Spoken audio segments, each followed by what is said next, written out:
Do 5 eetlepels tarwebloem in een mengkom.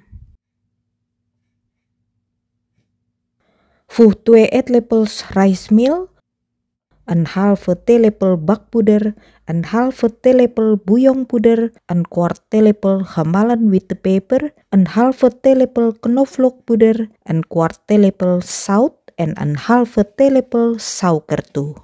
Alles goed mengen en voeg beetje bij beetje 100 ml water toe.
Doe dan 300 gram maiskorrels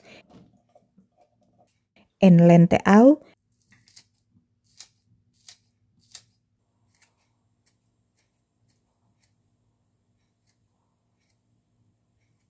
en 1 rawit peper erbij.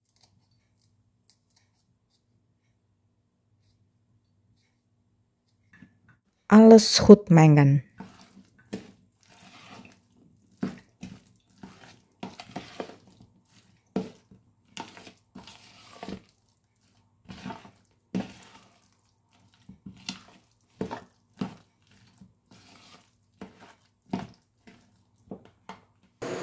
Bak de bakwan jagung in hete zonnebloemolie op iets lager dan middelhoog vuur totdat ze goudbruin en krokant zijn.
Bedankt voor het kijken.